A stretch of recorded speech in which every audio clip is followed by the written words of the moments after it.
Hello, another in the continuing series of videos that no one seems to understand. Today I'm talking about a nice buck converter. I've been looking for one for a while that'll work nice with grid tie panels. And this one will go up to technically 72 volts, although it can probably get up a little bit higher. It's got a 100 volt capacitor and a 75 volt FET. There's actually two versions of this. This is the 15 amp and this other one is a 10 amp, and they're identical except for the size of the inductor and the size of the case. I guess they give you a little bit bigger case to dissipate heat a little bit better. It should be good for about 10 amps, this one, and you know, they say 8 amps continuous on this one. These are non-adjustable and they come at 12 volts exactly. And what I've done is I've added a couple diodes here to actually change the sense voltage. So this one's about 13.3 volts. And this other one, I've got an external wire which connects to the opto isolator that's built into the thing. And that allows me to change the voltage externally. It doesn't exactly change the voltage. What you can do is you can PWM the input, and effectively you can turn this into an Mppt charge controller for two grid tie panels on a 12 volt battery.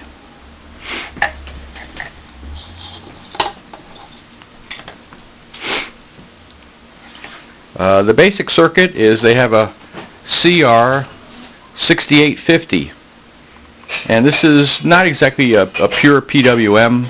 It's a sort of a hybrid. It allows current sense on the FET sense resistor, and that feeds back into this pin, and you control the voltage by turning basically it on and off quickly through an opto isolator, which is fed by an 11 volt zener and a resistor.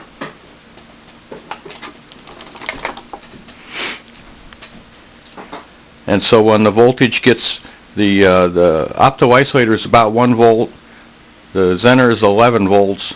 And so if you add another 1.2 volts here, you get like 13.2 volts. Or this can be just on the other one, I actually changed this to an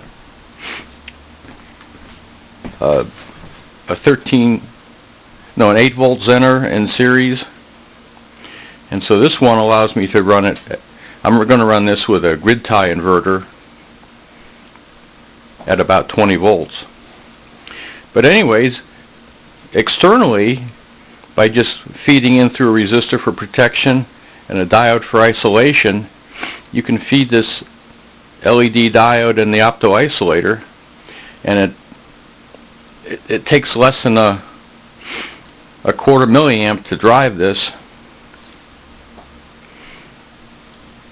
So, and it doesn't really matter too much about what resistance you choose. You just want to put something in there to protect current maximum.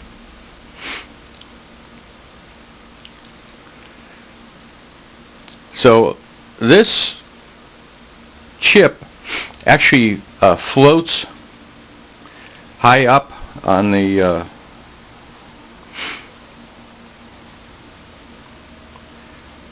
it's a high side driver.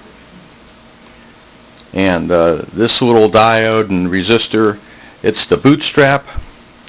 They have a 47K resistor, and this provides enough current to initially start it.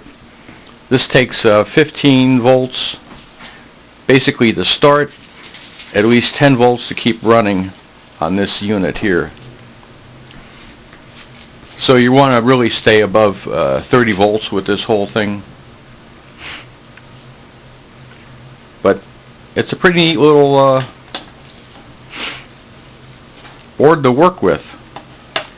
To modify it, right here where I have this little red wire, I just drill a hole to break the circuit. That's easier than just scraping it. And basically I drill 2 holes from here to there and put